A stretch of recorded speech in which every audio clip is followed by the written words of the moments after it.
All right, good morning. Well, I'm not sure when you guys will be seeing this recording, so I will say good day. I'm Dr. Renee Stowe, and along with my colleague, Dr. Charles Crowley, will be presenting today on perception of sport management faculty and administrators of accreditation at historically Black colleges and universities, or HBCUs for short. Okay, so just a bit of an introduction. I figure since this is a COSMA conference, I think that we can all appreciate these quotes. Accreditation by a nationally recognized agency made up of professional educators within a particular field is the highest level assessment and implies that the professional membership of a field, such as sport management, is willing to accept the responsibility for ensuring educational quality and is willing to be held accountable for the quality of its collective graduates. And then program accreditation ensures that students will gain the knowledge and skills needed to flourish in a career that is based on the best practices of the industry. Previous studies have found these benefits and motivation for seeking accreditation. There's increased program attractiveness, continued accountability for program improvement, marketability and competitiveness, and then also recognition as a superior institution, among others that you'll see during our results.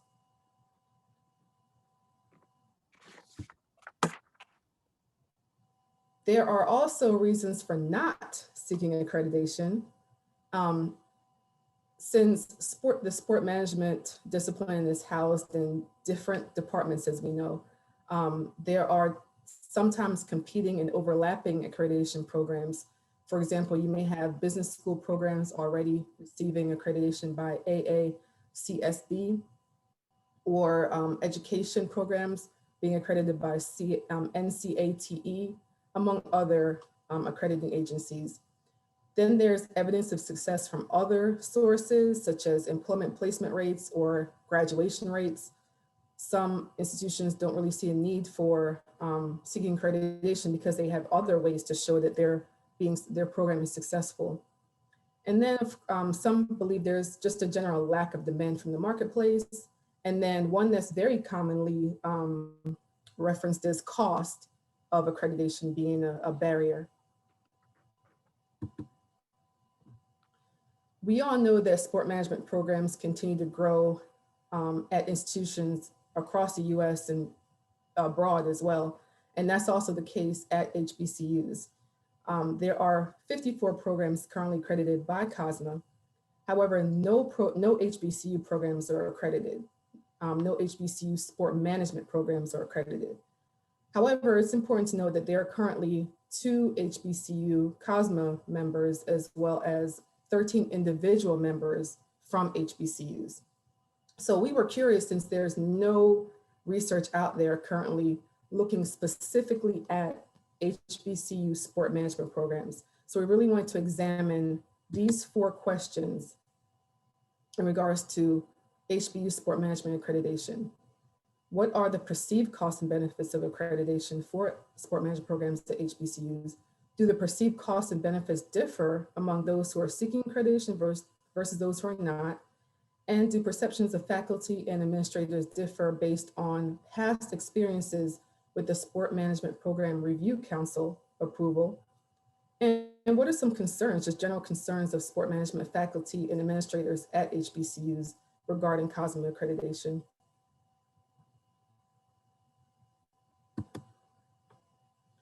After doing some internet searches, there were a total of 22 HBCUs with sport management undergraduate majors and or graduate degrees.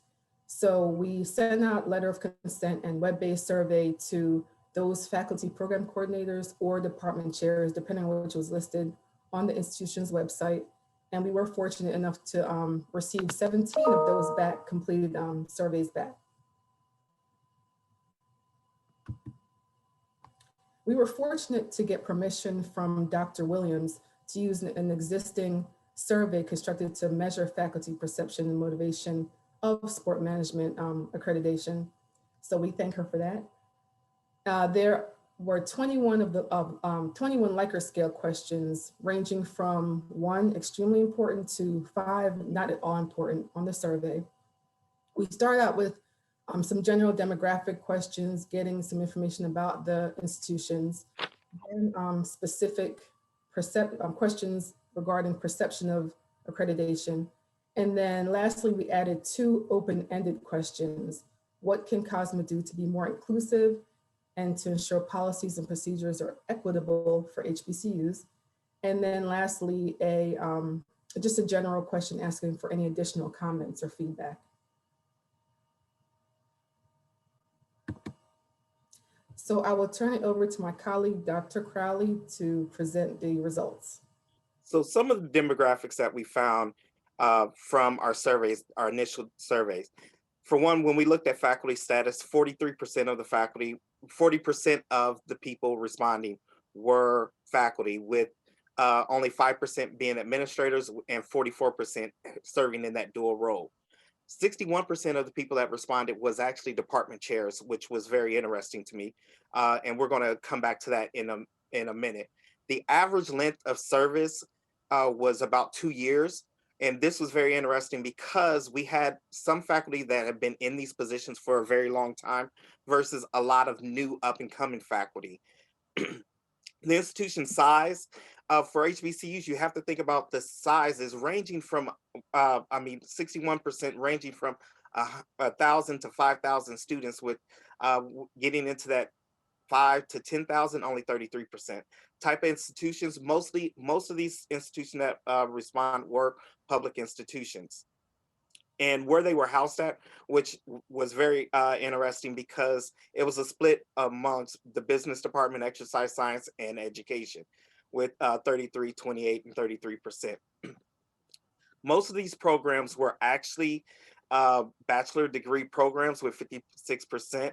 And what we know about HBCUs, there's very few of them that actually have PhD programs, but we do have a lot of master's degree programs. And last but not least, one thing that we wanted to hit on that we did not address in the slide is that I want to say that most of these, when we think about most of these public institutions, they're not very large. So you got to think about the number of students in the program. So the number of students in the program was very significant, that they range from at least having 100 students in the program to up to about 300 students in the program. Next. In our first research question, we had to ask what was the perception of the cost benefits accounting towards the sport management programs for HBCUs. And what we found out, we looked at the mean difference, and some of the higher means was the increase of bargaining power for faculty.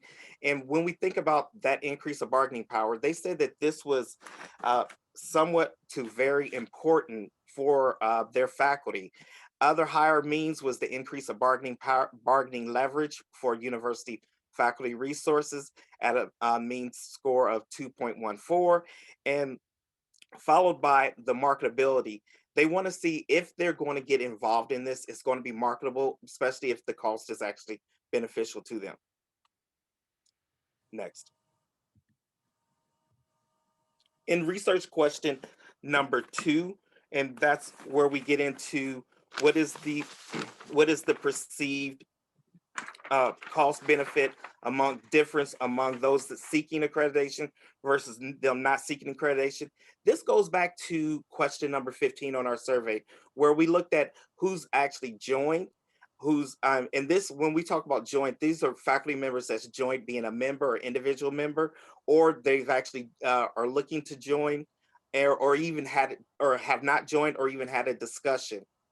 And one of the things that we have to point out here, there's a big mean difference when it comes down to the increase in leveraging for faculty lines. That's what they perceive to be very important for those that's joined and not joined. But when we go down to accountability, the last point in here, accountability for programs and the importance of programs, there was really no mean difference for those that's joined or not joined, or even those that's having a discussion on joining. So when we think about some of those means, again, the recognition for the increase in bargaining leverage, the mean for those that's joint versus non-joint is there's a very high mean, and also the increase for bargaining power, there's a very high mean score for that too. So the difference is really showing a big difference in those actual categories. Next slide, please. In keeping going with that research question, we had to look at, were there any differences? When we think about, were there any differences between those that joint um, and I mean those that joint as far as the cost benefit ratio and the increase in leverage of faculty line? There was no significant difference. Also, when we think about the increase in bargaining for faculty compensation, there was no significant difference.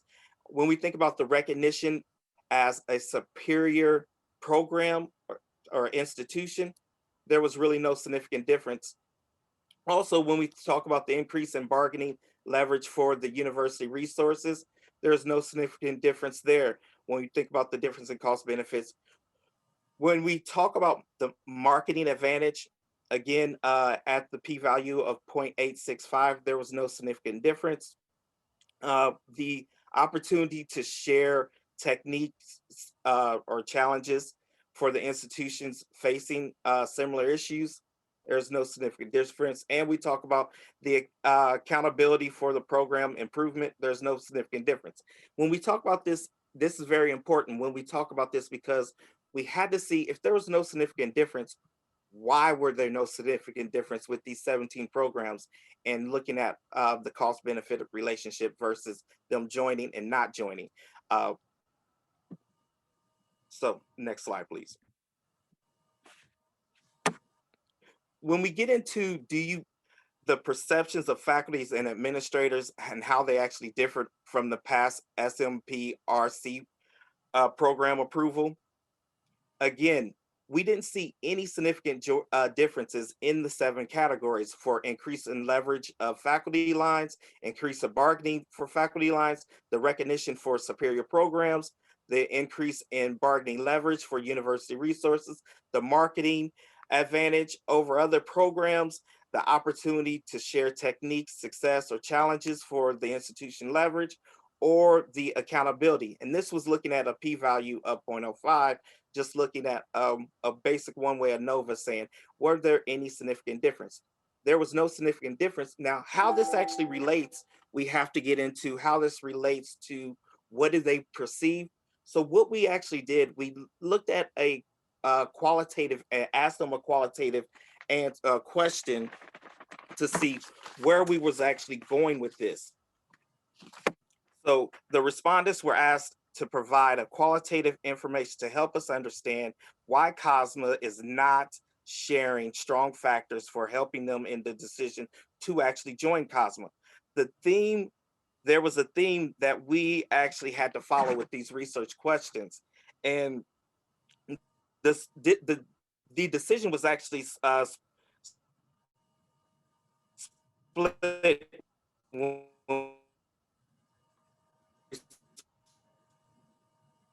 response that we came up with, and I'm going to let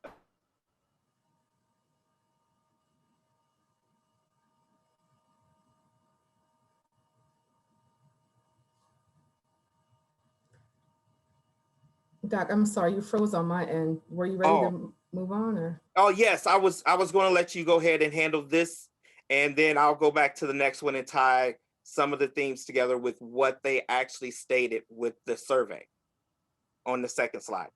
Okay, so these are the open-ended responses. So did you hear how I led into this? I did not. Like I said, I'm not sure if it was on your end or my end. So I guess hopefully Chris can edit this part out, but if you want to try to maybe repeat it just in case it did freeze on your end. Okay, so from research question number 3, the respondents were asked to provide qualitative information to help us understand why COSMA is not a strong factor for the decisions to join COSMA. And the theme were in the following response for research question number 4. So on research question number 4, we were concerned with sport management faculty and administrators at historically Black colleges and universities regarding COSMA accreditation. So I was going to let my colleague actually start with responding with some of the response that we found from here. Oh, okay. So we thought these were pretty interesting quotes from the participants of the survey, that you can see some of the different themes that kind of pop out in some of these comments. Like the first one, they need to form partnerships with HBCU sport management programs and stop looking at the world solely through the eyes of predominantly white institutions. Making sure all information are shared. No one should make the statement that I didn't receive that information. If you send it to PWIs or predominantly white institutions, SPM programs, and send it to HBCU programs. So just feeling like there's a lack of true inclusiveness, maintain better name recognition. They think that, let's see, the pushing COSMA to administrative offices is important. So just a lack of knowledge about who COSMA is by the true decision makers higher up in these HBCUs. And then a few more responses to the open-ended questions.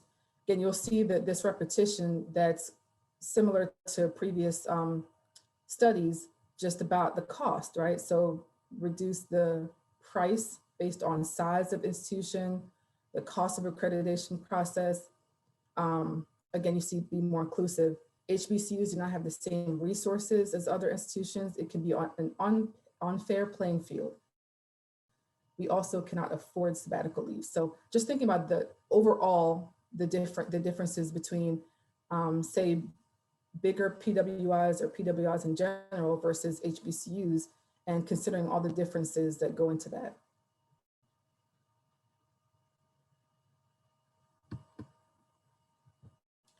So when we're comparing it to previous studies, we do see some similarities, like the top benefits of accreditation, such as accountability for program improvement and recognition as a superior or elite program. That's similar to previous studies. And we thought this was interesting, 29% of HBCUs are not considering COSMA membership or accreditation at this time. 29%, another 29% was considering joining or have joined. And then there was, I believe, 41% that were in discussion. So the reasons why the 29% who are not considering at all joining COSMA, the reasons that they gave were, again, you see some similarities here, just the time that goes into the process, the cost, and then other accreditation. All right, I'll turn over to Dr. Crowley to discuss the last two.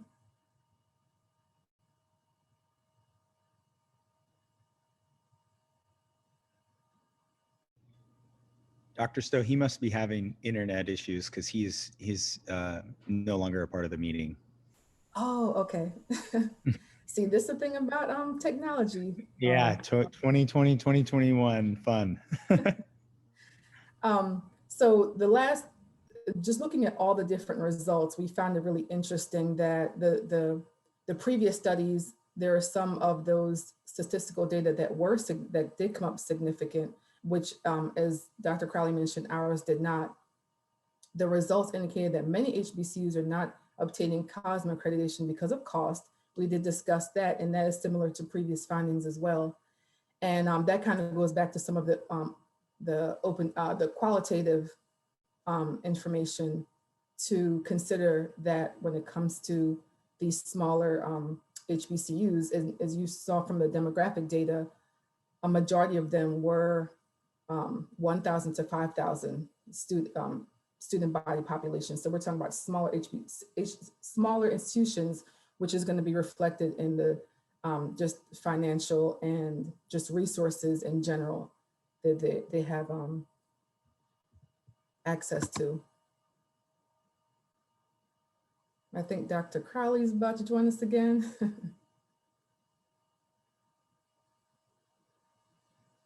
We can't hear you yet. You're still connecting. Okay. You there, Doc? Can you hear us, Dr. Crowley? Hello? Okay, Should be now we can hear connected you. now. Yeah.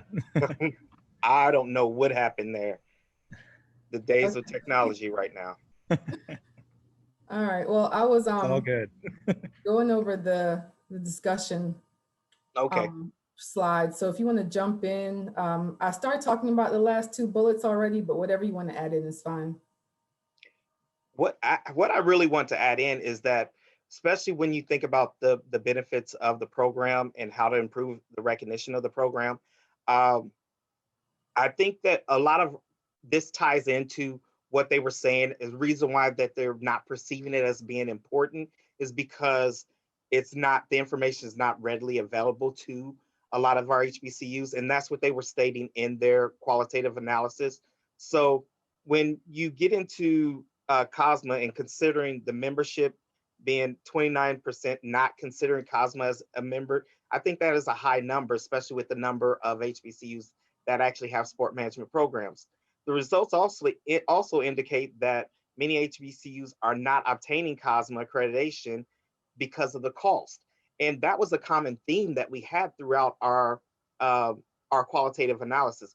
Costs kept coming up because some of these schools, as we see that some of these schools don't have a lot of students, so cost is going to be a huge issue when it comes down to seeking accreditation. When you only have 1,000 to 5,000 students, that cost benefit is going to hit you high in the pocket when it comes down to becoming a member of COSMA, because with all the other memberships accreditations that they have to host to and able to sustain their national accreditation and to keep their doors open, to having another accreditation that is not widely recognized, because that was another thing that came out of this, is going to be a major issue.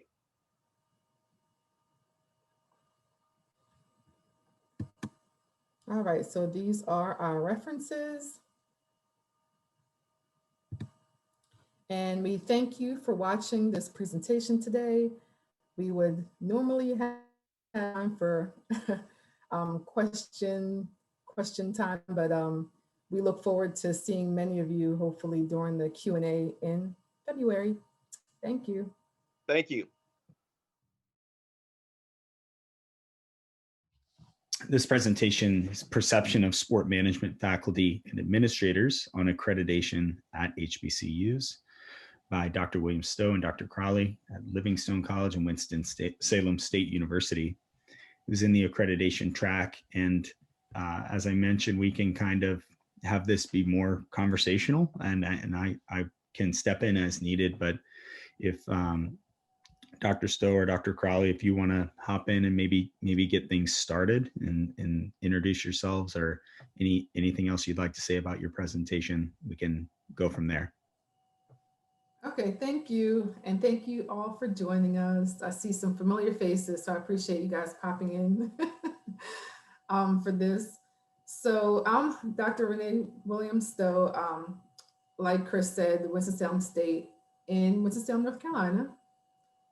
And Dr. Crowley, And I'm Dr. Charles L. Crowley. I am currently the department chair and program coordinator at Livingstone College in Salisbury, North Carolina. And I did get a little tidbit from a colleague, thank you, Dr. Jones, that we should kind of give a little quick brief overview of our presentation. Hopefully you guys did watch the recording, but basically, you know, we were really motivated to look specifically at HBCUs in regards to just perception of accreditation and what their thoughts were about the benefits of it, the costs of it, as well as was there any correlation between those who are interested in seeking accreditation and the perception of benefits. So we got some really interesting information. Some were expected, some were surprises, but we can go over that if need be. If you guys have any questions about our results and everything, but ask away.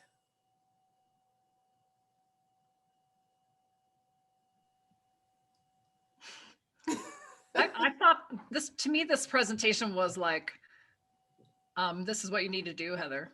So that was really helpful.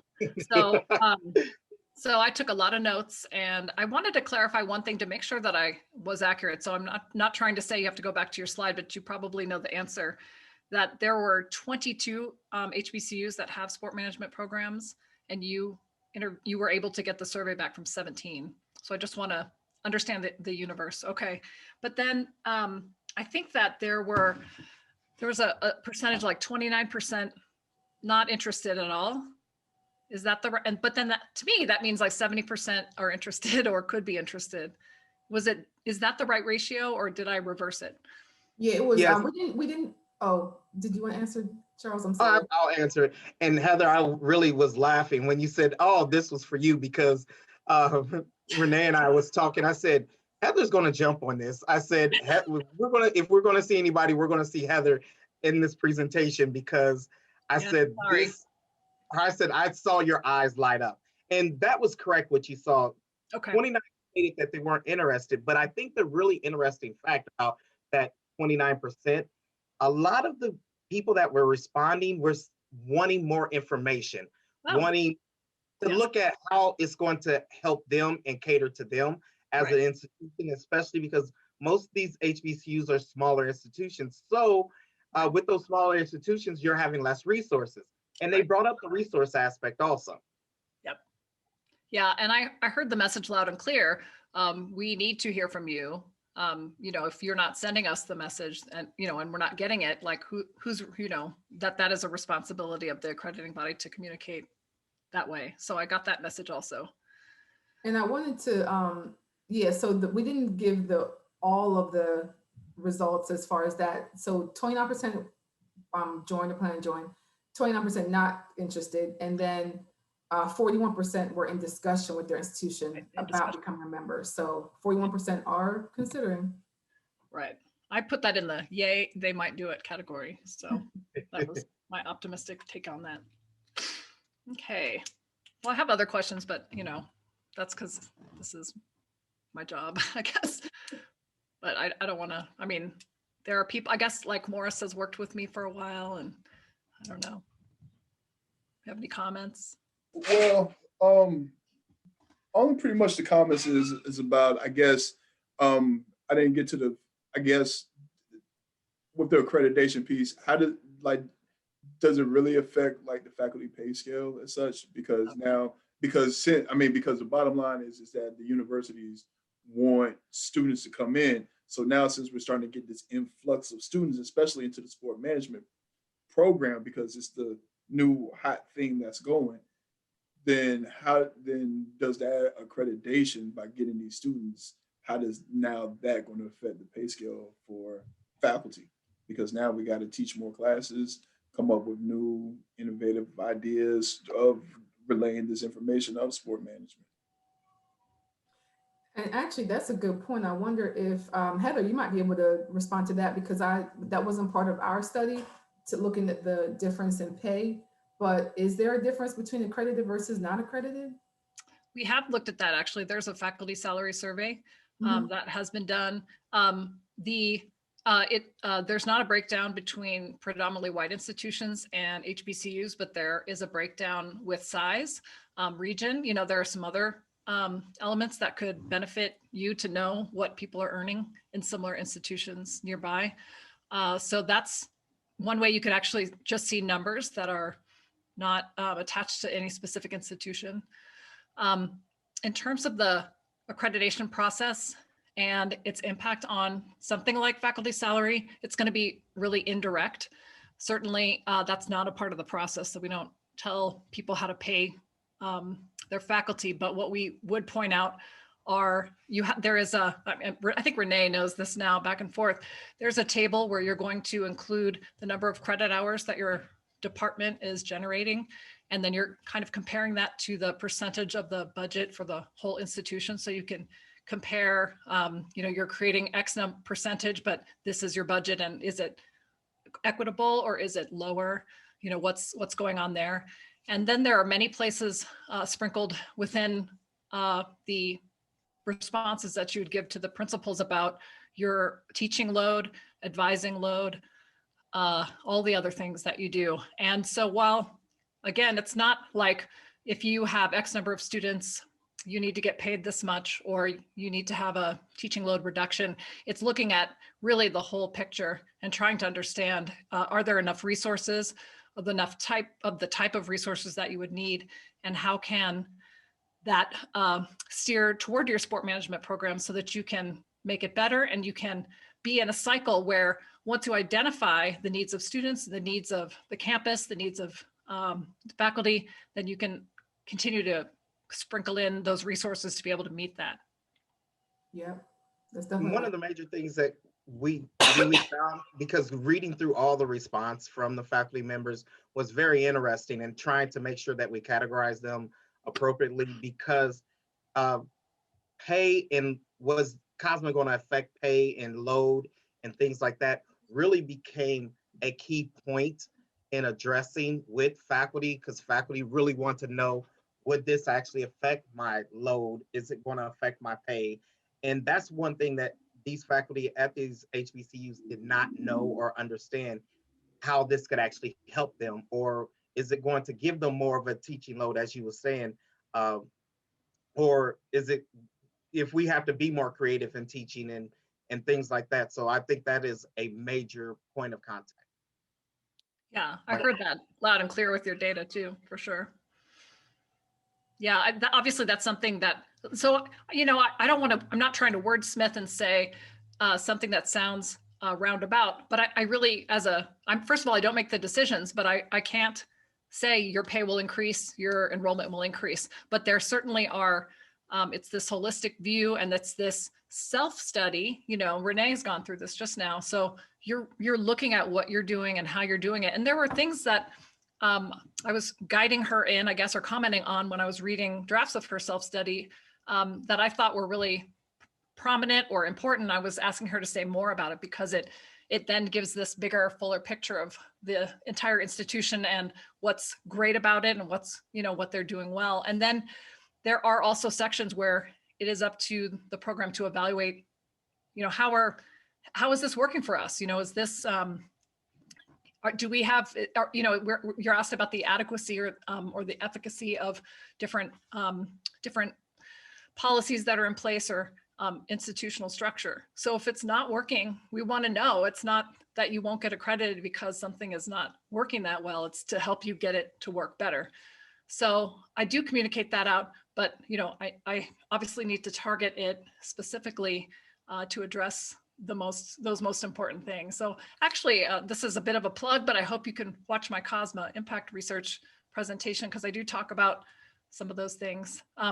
At this time, I mean, hopefully soon we will have an accredited HBCU. You know, the universe of people who are programs that are accredited does not include an HBCU at this time. So.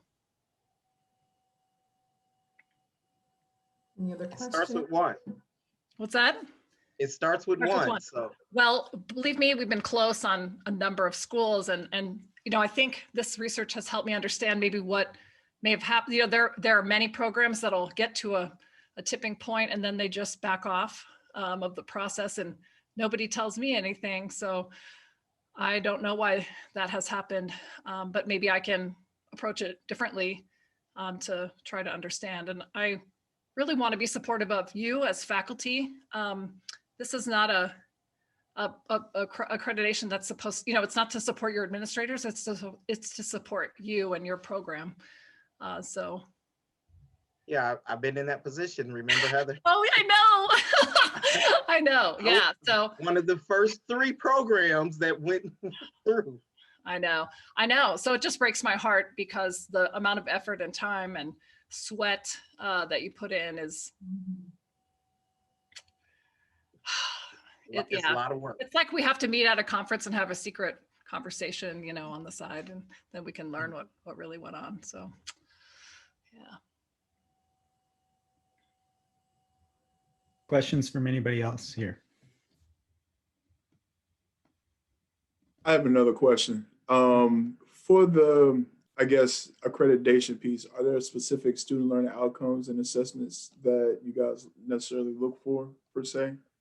or anything to that effect, because we're still under the phases of a concentration. But my goal is that I would like for us to be Cosmo accredited by the time it becomes an actual major and whatnot. So I'm trying to look at all this stuff because we go up in front of the board of regents for the UNC systems soon. So I'm trying to get, try to get all these ducks in a row. So I was just looking for any type of, student learning outcomes or assessments or anything to that effect. Morris, is that a question for us, like related to the study, or for Heather? Or whomever can chime in on this. This would be great. I mean, since I'm newly elected to the board, but I've been in the system for a long time, Cosmo lays out everything that you need through its CPUs and through its self-study program, and even going through that. So it gives you all the steps that you need to be looking at and what your program should actually have. And really what it looks at is making sure that what you actually state that what your program is mission is, it's making sure that you're living up to that statement. Am I correct, Heather? Yes, and I think it's CPC areas you're talking about. Yes. Yeah. I said CPUs. Yeah, the CPC areas. Yeah, we don't actually prescribe what your student learning outcomes have to be. That is, as Charles is saying, it's up to you to determine what those are, and those will be to help show that you're meeting or you're trying to meet your mission. So it's specific to the program, but there are some very common areas that many programs cover. And I'm happy to talk with you about what those can be, because if you need some specifics, it may even be on your website and you just don't quite haven't framed it that way. So I'm happy to talk with you about that. And we do have a template, and we have kind of a format so it can at least provide you some structure, and you would fill in the blanks, so to speak. Great, sounds good. Well, guys, I got to run. I got legal aspects in about 2 minutes, but it was great seeing everyone. All right, good seeing Great you. job. Take care. Thank you. I do have a research question. I'm sorry, Craig, did you have a question? Go ahead, I'll follow you. Just I'd like to understand where you think a threshold for the size of an institution really starts to make a difference in the resources. Is it, under 1,000 students? I don't know the literature well enough to know how those classifications are made, or if they're arbitrary, or if they really are then really making a difference in resource allocation or access to resources. Do you have any? So you're asking, because we asked them the size of their institution, but we didn't specifically go into questions about resources specifically in the questionnaire. But just from the literature I've read, it seems like it's kind of like what we,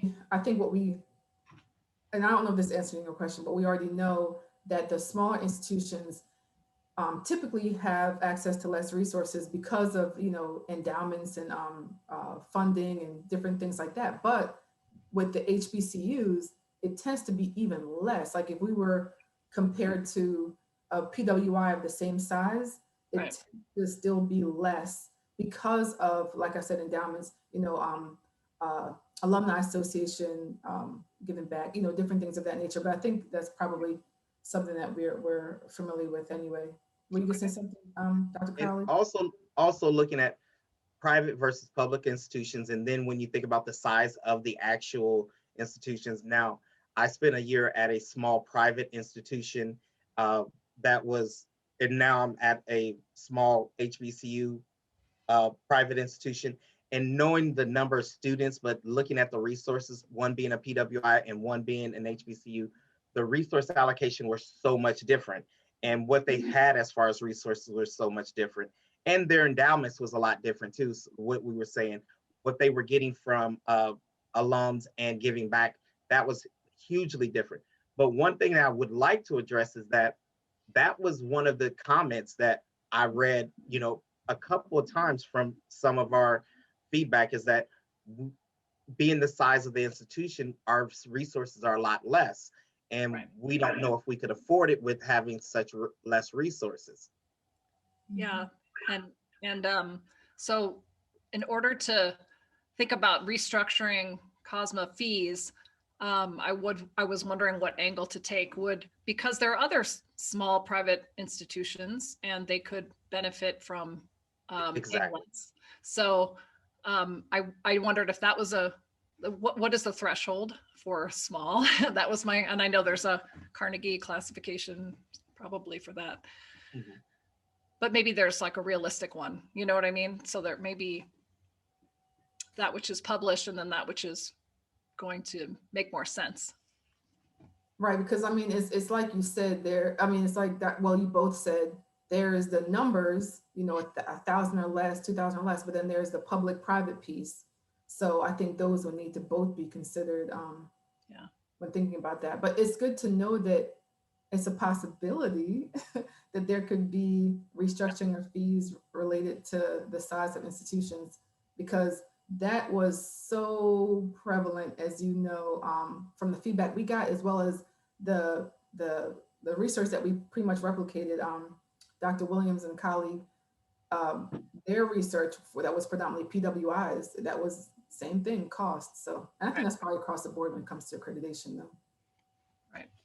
And I think cost when it comes to accreditation is going to be a factor no matter what, because you have to go through your other accrediting bodies for your campus, and then you're adding in a new one. And you want your program to be competitive with other programs. But then when you see that it's costly and that annual, and then having to allocate a person to establish and take care of everything that's going to deal with this accreditation versus doing SACs and all these other accreditations, you already have people allocated toward that, but now you're adding in a different piece, and I think it becomes a true struggle for your very small institutions. Yeah. I think the idea of the double accreditation or other specialized accreditations, and what's the point then with COSMA if I've got the business accreditation, and I think that's a really fair conversation or argument. It's not really an argument, but certainly those business accreditations have a lot of value. And is it worth putting COSMA on top of that? I honestly don't know the answer to that. It doesn't mean COSMA's worthless, but you're already going through something with business. So that's not an answered question as far as I'm concerned. And it's a possibility that COSMA could try to partner with some business accreditations to kind of dual accredit in some way. So these are things we have thought about, could look into. There's always concern about having people confused about what's accredited or not accredited, and wanting to make sure that those that do have the accreditation have all of, that it's understood what that means.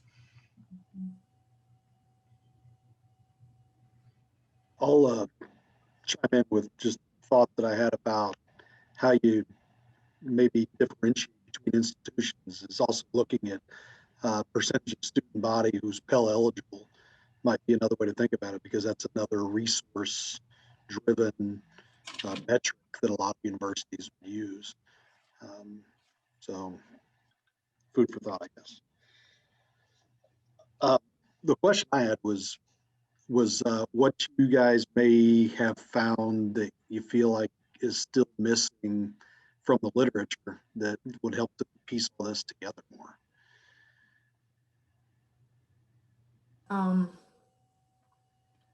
Well, I think there might be a few different things, because this was only 17, so obviously our sample's really small. So we would like to get a little bit more feedback from institutions that are like, for example, where Morris is, Fayetteville State, right? Morris Bowden that just left. They have a concentration, but they're not technically listed as having a sport management program, but obviously he's moving towards that. So a lot of voices, because they don't specifically have a sport management program, or say, for example, we didn't include like programs that were more recreation, but they still have a concentration in sport management. But anyway, with all that being said, just broadening the population that we're researching, and then even following up with PWIs and seeing if there are differences. We looked at the results from our study versus the one that was done. I think it was 2006, and some of the results are similar. Some were different, but some were similar to the results from the one that was done with PWIs. But just like now, so many years later, if we were to do it again and compare, what would that look like?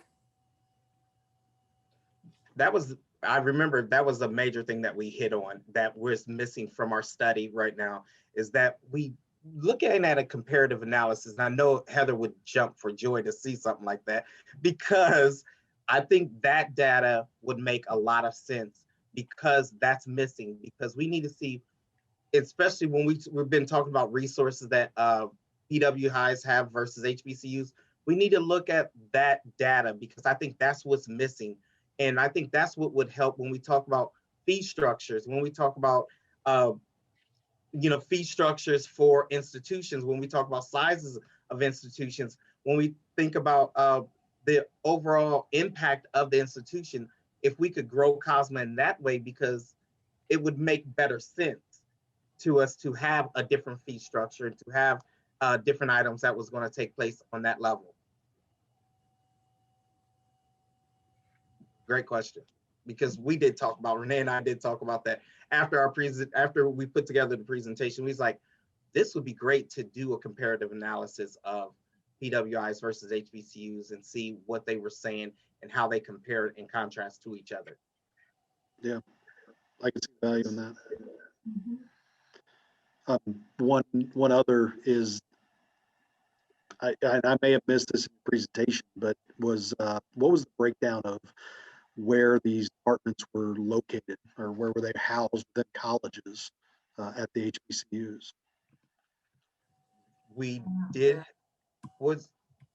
I did not pull it up, but we did have a breakdown, but the majority of the schools were located in education departments, but we did have a few business departments and business programs. And I think that's what's going to make the difference when it comes down to if we do a joint accreditation with a business program versus an educational program.